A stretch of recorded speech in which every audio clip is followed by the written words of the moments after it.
નમસ્કાર વિદ્યાર્થી મિત્રો, જ્ઞાનદીપ ક્લાસીસમાં આપ સૌનું હાર્દિક સ્વાગત છે। આજે આપણે ધોરણ 10 માં પ્રકરણ છે છઠ્ઠું ત્રિકોણ, આપણે એનો અભ્યાસ કરવાનો છે। તો જોઈએ આપણે કે પહેલા કે ત્રિકોણ કોને કહેવાય છે, અને આ ચેપ્ટરમાં આપણે જે અગત્યનું થિયરમ છે, અગત્યનું પ્રમેય છે કે સમપ્રમાણતાનું મૂળભૂત પ્રમેય, એનો આપણે અભ્યાસ કરવાનો છે। તો જોઈએ આપણે ત્રિકોણ કોને કહેવાય, તો તમને બધાને ખબર જ છે, ત્રિકોણ એટલે ટ્રાયેંગલ। કોને કહેવાય ત્રિકોણ? કે જે ત્રણ અસમરેખ બિંદુઓ હોય, એટલે કે અલગ અલગ બિંદુઓ હોય, ત્રણે ત્રણ કેવા હશે બિંદુઓ? અલગ અલગ લાઈનમાં હશે। થઈ ગયું? ત્રિકોણ એ બી સી। જો મારે આ ત્રિકોણની વ્યાખ્યા આપવી હોય તો શું અપાય? કે ત્રણ અસમરેખ બિંદુઓથી બનતી, ત્રણ અસમરેખ બિંદુઓથી બનતી કઈ આકૃતિ? તો કે બંધ આકૃતિને શું કહેવાય? કે ત્રિકોણ। ઓકે, ત્રણ અસમરેખ બિંદુ। ત્રિકોણના જે પ્રકાર છે એમાં બે પ્રકાર છે। એક તો જોઈએ આપણે કે સમરૂપ ત્રિકોણ, અને બીજો છે એકરૂપ ત્રિકોણ। કયો ત્રિકોણ? સમરૂપ ત્રિકોણ। અને બીજો છે એકરૂપ ત્રિકોણ। ઓકે, તો સમરૂપમાં ત્રિકોણ કોને કહેવાય? કે જેની આકૃતિ સમાન હોય। શું સમાન હોય? આકૃતિ સમાન હોય। આકૃતિ સમાન હોય, પરંતુ કદ સમાન હોવા જરૂરી નથી। જ્યારે આમાં એકરૂપમાં શું હોય? કે આકાર તો સમાન હોવા જ જોઈએ, આકાર સમાન હોય અને કદ પણ કેવા હોય? તો કે સમાન હોય। તો એને શું કહેવાય? એક રૂપ કહેવાય। ઉદાહરણ તરીકે આપણે લઈએ, એક્ઝામ્પલ તરીકે, કે આ રેખાખંડ છે, બરાબર, તેના કદ સરખા છે નહીં। પછી આવે ત્રિકોણ, આવે સમબાજુ ત્રિકોણ, આ ત્રિકોણ છે। ઓકે, પછી આવશે વર્તુળ આવે, તો લખીએ આપણે વર્તુળ, ચોરસ વગેરે। ઓકે, હવે એકરૂપ છે, તો એકરૂપમાં શું હશે? આકાર સમાન હોવો જોઈએ, કદ પણ સમાન હોય। તો એવું આપણી પાસે એક ઉદાહરણ છે। કયું છે? સમબાજુ ત્રિકોણ। ઓકે, તો વિદ્યાર્થી મિત્રો, તમે આ તમારી નોટબુકમાં લખી લેજો, અથવા તો તમે આનો સ્ક્રીનશોટ પાડી લેજો। હવે આપણે ભણીશું સમપ્રમાણતાનું મૂળભૂત પ્રમેય। ઓકે, તો વિદ્યાર્થી મિત્રો, આ છે સમપ્રમાણતાનું મૂળભૂત પ્રમેય। લખો અને સાબિત કરો, અથવા ખેંચનું પ્રમેય લખો અને સાબિત કરો। ઓકે, અથવા તમને આવું આપેલું છે કે જો ત્રિકોણની કોઈ એક બાજુને સમાંતર દોરેલી રેખા બાકીની બે બાજુઓને ભિન્ન બિંદુમાં છેદે તો તેમના વડે કપાતા રેખાખંડનું સમપ્રમાણમાં વિભાજન કરે છે। તો તમારે પ્રમાણમાં શું આવશે? પક્ષ આવશે। ઓકે, તો આપણે લખશું પક્ષ, લખશું, ત્યાર પછી લખશું સાધ્ય। તો જોઈએ, પક્ષ કોને કહેવાય? કે જે તમને પ્રમેયમાં આપેલું છે તે શું કે છે? કે જો ત્રિકોણની કોઈ એક બાજુ, તો આપણે એક ત્રિકોણ બનાવીએ,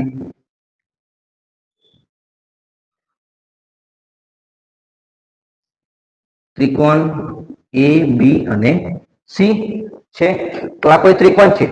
જો ત્રિકોણની કોઈ એક બાજુને સમાંતર દોરેલી રેખા, હું જે બીસી છે બાજુ, એને સમાંતર રેખા દોરું છું। ઓકે, નું નામ છે ડી, અને ઈ નામ આપી દઈએ। જો ત્રિકોણની કોઈ એક બાજુને સમાંતર દોરેલી રેખા બાકીની બે બાજુ કઈ છે? એ બી અને એ સી ને ભિન્ન બિંદુમાં છેદે, એટલે કે એ બી ને ડી બિંદુમાં છેદે છે, અને એસી ને કયા બિંદુમાં છેદે છે? ઈ બિંદુમાં છેદે છે। તો પછીનું જે પણ છે એ આપણું શું હશે? સાધ્ય હશે। તો આપણે પક્ષમાં લખી લઈએ કે ત્રિકોણ એ બી સી માં બીસી ને સમાંતર બાજુ કઈ છે? તો કે ડી અને ઈ છે, ડી ઈ છે। અને બાકીની બે બાજુ, બાકીની બે બાજુ કઈ બાકી રહી? બાકીની બીસી સિવાય, તો કે એ બી અને એસી, એ સી ને અનુક્રમે કયા બિંદુમાં છેદે છે? તો કે એ બી ને ડી બિંદુમાં, ડી અને ઈ માં છેદે છે. એટલે ડી અને ઈ બિંદુમાં છેદે. સાધ્યમાં શું આવશે? તો આપણે સાબિત શું કરવું છે કે તેના વડે કપાતા રેખાખંડોનું, આમાં બે રેખાખંડ કપાય, કયા કયા? તો કે એડી એટલે કે એડી ના છેદમાં બીજો કયો રેખાખંડ છે? ડીબી બરાબર આ એઈ રેખાખંડ છે, છેદમાં કોણ છે? ઈસી. આ બંનેનું સમપ્રમાણમાં શું કરે છે? વિભાજન કરે છે. તો હવે આપણે લખીશું સાબિતી. જો મિત્રો હવે સાબિતીમાં આપણે જે આપણો ત્રિકોણ આપ્યો છે એ ત્રિકોણ આપણે થોડામાં રેખાઓ દોરવાની છે. હું દોરીશ કે બી માંથી એક રેખા દૂરી કાઢશું આપણે, એટલે બી માંથી એક રેખાખંડ દોરીએ બીઈ, જોડવાના છે મતલબ, અને આમાંથી સી. તો આપણે લખશું, શું કર્યું આપણે એ લખીએ કે બીઈ અને સીડી દોરો. ઓકે, હવે હું વેધ દોરીશ. શું દોરીશું આપણે? વેધ.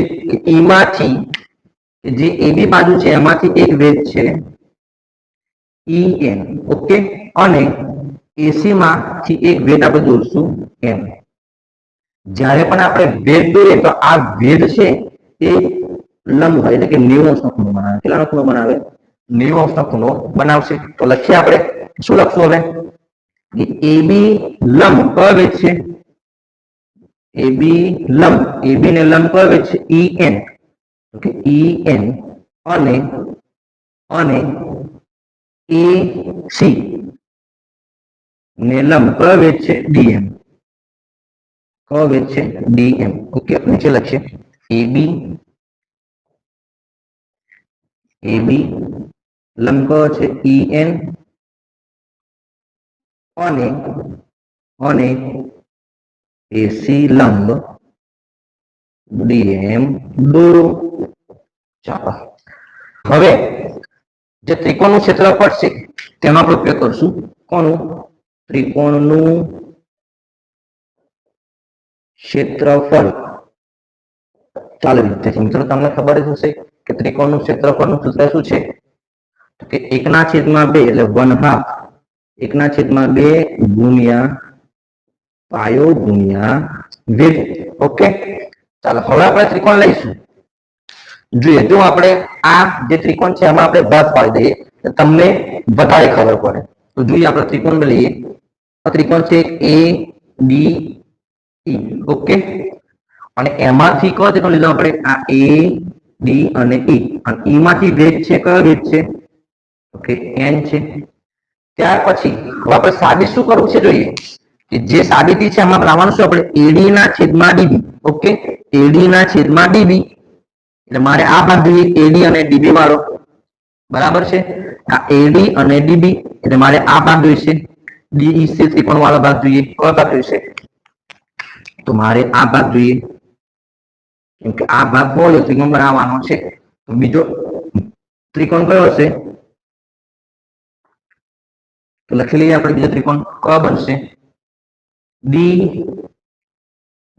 અને ઈ. અને એમાંથી કયો વેધ છે? એમાંથી પણ વેધ કયો છે? એમ જ છે, કેમ કે અહીંયાથી વેધ ચાલુ થાય. બરાબર, તો એમાં પણ કયો વેધ છે? ઈ એન વેધ છે. હવે આના માટે આપણે ત્રિકોણનું ક્ષેત્રફળ ઉપયોગ કરીએ. કયા ત્રિકોણ માટે? તો ત્રિકોણ એડીઈ નું ક્ષેત્રફળ લખીએ આપણે. એડીઈ નું ક્ષેત્રફળ બરાબર 1/2 ગુણ્યા પાયો. તમારો પાયો કોણ છે? પાયો કોણ કહેવાય? એડી. બરાબર છે વિદ્યાર્થી મિત્રો, જો આ એડી ના હોય તો આપણે ત્રિકોણ બનાવી ના. પાયો હોવો જરૂરી છે. તો પાયો કોણ છે આમાં? એડી છે. તો પાયો કોણ છે? એડી ગુણ્યા વેધ કયો છે? તો વેધ આપણે જોયું ઈ એન છે. ઓકે, વેધ કયો છે? E N. ચાલો હવે કયો ત્રિકોણ છે? ડીબીઈ બરાબર, એમાં પણ શું આવશે? 1/2 ગુણ્યા પાયો ગુણ્યા વેધ.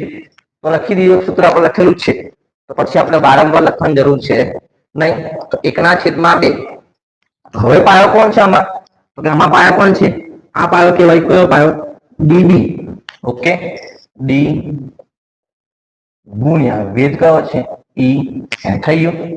શું કરશો હવે તો કે લાવવાનું શું છે એડી ના છેદમાં ડીબી. શું લાવવાનું છે એડી ના છેદમાં ડીબી. તો હવે આપણે આનું શું કરશું ભાગાકાર એટલે કે એડી છેદમાં ડીબીઈ ડીબીઈ બરાબર 1/2 ગુણ્યા એડી નું ક્ષેત્રફળ કેટલું છે એડી ગુણ્યા ઈએન છેદમાં 1/2 ગુણ્યા ડીબી ગુણ્યા ઈએન. ઓકે જે સરખું સરખું હોય આપણે ઉડા લઈએ કેન્સલ કરી નાખીએ ઈએન કેન્સલ થઈ જશે.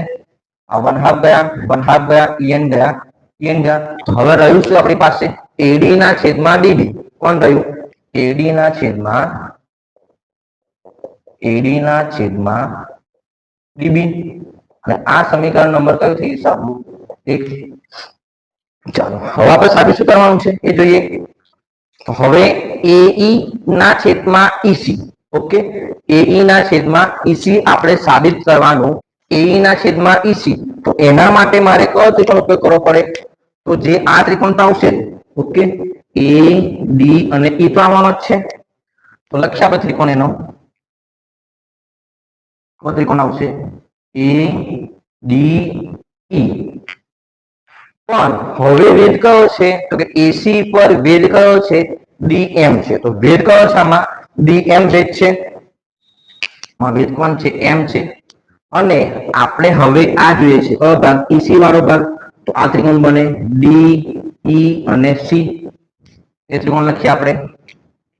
બીજો કયો ત્રિકોણ છે D E C D E C. અને એનો પણ વેધ કયો છે તો કે વેધ આ જ છે. એનો પણ ડી એમ વેધ છે. એનો પણ વેધ કયો છે ડી એમ. તો બસ વિદ્યાર્થી મિત્રો હવે સેમ ટુ સેમ આના જેવું જ છે. તો હવે કોનું ક્ષેત્રફળ એડીઈ નું ક્ષેત્રફળ ફરીથી એડીઈ નું ક્ષેત્રફળ બરાબર 1/2 ગુણ્યા પાયો કોણ છે આમાં પાયો. હવે પાયો કયો થઈ જશે એ થઈ જશે. તો એ ગુણ્યા વેધ કયો છે વેધ ડીએમ ડીએમ. ત્યાર પછી કોણ ક્ષેત્રફળ ડીઈસી નું ક્ષેત્રફળ ડીઈસી બરાબર 1/2 1/2 ગુણ્યા પાયો. આમાં પાયો કોણ છે ઈસી ગુણ્યા વેધ કયો છે ડીએમ આવી ગયું. અને આપણે હવે લાવવાનું શું છે એઈ ના છેદમાં ઈસી. તો બંનેનો ભાગાકાર કરી નાખીએ આપણે એડીઈ છેદમાં ડીઈસી બરાબર એડી કેટલા છે 1/2 ગુણ્યા એઈ ગુણ્યા ડીએમ છેદમાં 1/2 ગુણ્યા ઈસી ગુણ્યા ડીએમ. તો છેદમાંથી સરખું સરખું કેન્સલ થઈ જાય. તો રહ્યું શું આપણી પાસે હવે એઈ છેદમાં ઈસી. આ સમીકરણ નંબર 2.